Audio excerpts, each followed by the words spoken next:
And according to the CDC, the #1 cause of death for children ages 1 to 19 in this country is gun-related violence.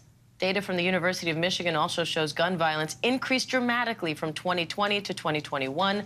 Chief Justice correspondent Pierre Thomas is here with more about the epidemic of gun violence in the United States. Hi, Pierre. You and I have to talk about this all too often. What's the latest on these figures? Well, after a slight decline last year, Tuesday's tragedy is sadly more evidence that mass shootings are surging again.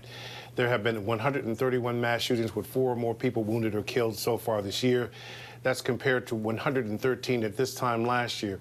So far this year, 502 people have been wounded and 193 have been killed in such attacks. We're seeing houses of worship, homes, the workplace, stores, restaurants, and sadly, schools are very much on the list of targets too. Pierre, are there any patterns that stick out from the data? I think the main thing we see is that it's pretty much across the board. All the places that we once held as secure and not likely the kind of places that would be subject to attack have now been attacked. We see the church in Charleston where those black parishioners were killed. We see the Jewish synagogue. We saw a movie theater where so many people were killed. We saw the supermarket in Buffalo where people were killed. And schools, as I just said, are sadly on that list that we regularly see having these types of incidents. I think the bottom line is that in the last several years, mass shootings, which are still a relatively small part of the overall shooting numbers, have been on the rise, and they've now gotten to the point where they happen with enough frequency, particularly in public places, that it, basically makes everyone have this feeling of anxiety that it could happen anywhere, anytime, any place.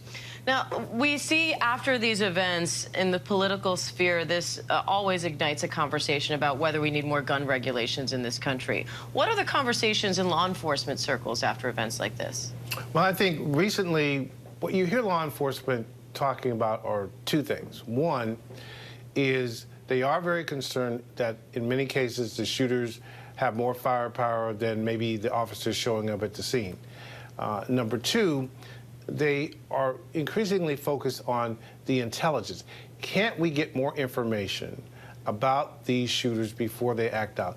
What they find when they do analysis, and the Secret Service, FBI, and other organizations have looked at many of these mass shootings, they find typically that there are warning signs that something was said or done, behaviors were being exhibited that suggested that the person was going to a darker and perhaps dangerous place.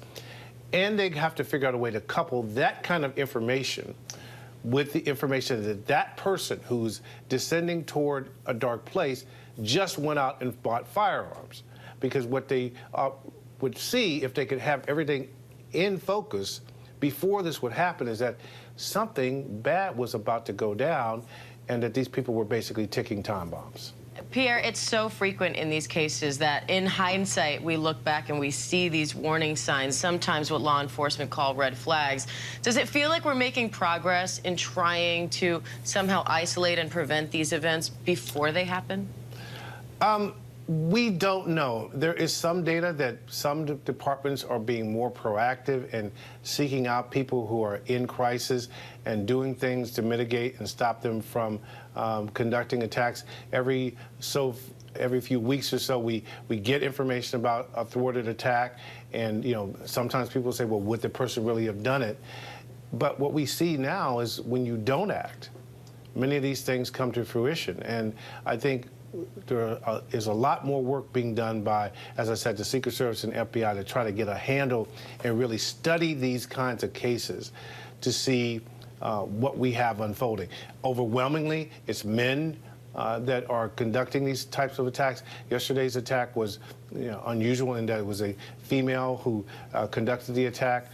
But sadly, I think we're going to find out once we hear about what was in the writings. And while the writings might not say, oh, I'm going to such and such a place on such and such a day and do whatever, we should be able to get a sense of what this person was thinking in the days leading up to this. All right, Chief Justice correspondent Pierre Thomas, we appreciate it, Pierre. Thank you.